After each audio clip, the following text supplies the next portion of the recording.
नमस्कार किसान भाइयों, स्वागत है आपका हमारे YouTube चैनल धाकड़ एग्रीकल्चर में। किसान भाइयों, इस वीडियो में हम बात करेंगे कि लहसुन की फसल में बोरान का क्या महत्व है, लहसुन की फसल में बोरान क्या काम करता है। इसके बारे में इस वीडियो में हम पूरी डिटेल के साथ में बात करने वाले हैं। किसान भाइयों, आज के वीडियो के जो मुख्य बिंदु हैं वो ये है कि बोरान लहसुन की फसल में क्या काम करता है, बोरान का उपयोग करने से लहसुन की फसल में क्या फ़ायदा या नुकसान हो सकता है, और बोरान का उपयोग अगर लहसुन की फसल में किया जाए तो कौन सी स्टेज पर किया जाए, कितनी मात्रा में किया जाए। इन सभी बिंदुओं पर इस वीडियो में हम डिटेल के साथ में चर्चा करेंगे। तो आपसे निवेदन रहेगा किसान भाइयों, आप इस वीडियो को अंत तक देखें ताकि आपको सारी जानकारी सही तरीके से समझ में आ जाए। और वीडियो स्टार्ट करने से पहले अगर आपने अभी तक इस चैनल को सब्सक्राइब नहीं किया है तो नीचे स्क्रीन पर एक सब्सक्राइब का बटन है, उसे दबाकर चैनल को सब्सक्राइब कर लीजिए। साथ ही अपने व्हाट्सएप ग्रुप या फिर सोशल मीडिया प्लेटफॉर्म पर इस वीडियो को शेयर जरूर कीजिए ताकि सभी किसान भाई इस जानकारी का फ़ायदा उठा सकें। किसान भाइयों, अगर बात करें लहसुन की फसल में बोरान के उपयोग के बारे में, तो आमतौर पर जो बोरान 20% वाला पाउडर आता है उसका उपयोग लहसुन की फसल में किया जाता है। अब किसान भाइयों, सबसे पहले हम बात करेंगे कि बोरान क्या काम करता है।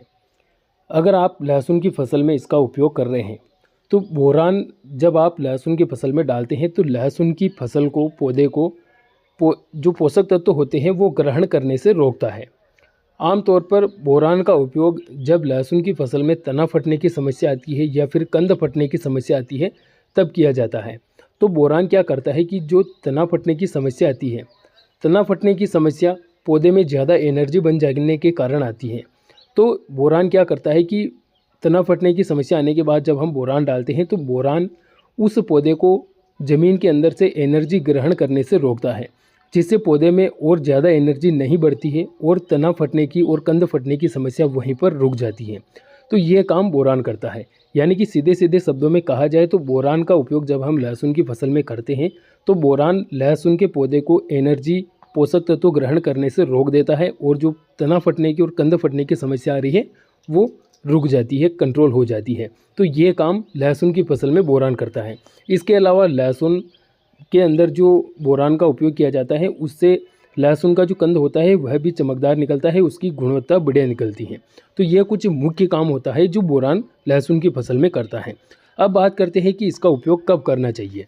तो देखिए किसान भाइयों, अगर आपकी लहसुन की फसल 80 दिन के आसपास हो जाती है तो उस समय पर आपको एक बार बोरान का उपयोग कर लेना चाहिए, क्योंकि 80 दिन बाद वैसे भी हम अपनी लहसुन में कोई ग्रोथ प्रमोटर या फिर एनर्जी वगैरह नहीं देते हैं। तो उससे क्या होता है कि जो तना फटने, कंद फटने की समस्या आने वाली होती है उसे बोरान कंट्रोल कर लेता है, क्योंकि 80 दिन बाद पौधे को फिर ग्रोथ प्रमोटर खादों की आवश्यकता फिर नहीं होती है। और अगर आपकी ज़मीन में पहले आपने डीएपी डाल रखा है तो उस खाद को ग्रहण करने से भी बोरान रोक देगा 80 दिन के बाद में। तो आपकी फसल में कंद फटने की समस्या, तना फटने की समस्या नहीं आएगी। इसके अलावा किसान भाइयों, आपका जो लहसुन का जो कंद होगा वह भी चमकदार निकलेगा और उसकी गुणवत्ता भी बढ़िया निकलेगी। तो इस प्रकार से आप जो है बोरान का उपयोग कर सकते हैं। अगर बात करें इसकी मात्रा के बारे में तो आप इसका उपयोग स्प्रे के माध्यम से कर सकते हैं। एक टंकी में 25 ग्राम आपको बोरान डालना है, यानी कि 10 टंकी अगर आप स्प्रे कर रहे हैं तो आपको 250 ग्राम बोरान का घोल बनाना है और आप ऊपर से स्प्रे कर सकते हैं। इसको आप किसी भी कीटनाशक फंगीसाइड के साथ में भी दे सकते हैं, एनपीके फर्टिलाइज़र के साथ में भी इसको स्प्रे कर सकते हैं। तो किसान भाइयों, इस वीडियो में हमने बात की है बोरान के उपयोग महत्व के बारे में। उम्मीद रहेगी आपको ये शानदार जानकारी समझ में आई होगी और इस जानकारी से आपको फ़ायदा ज़रूर मिलेगा। किसान भाइयों, मिलते हैं अगले वीडियो में, तब तक के लिए धन्यवाद। जय जवान जय किसान।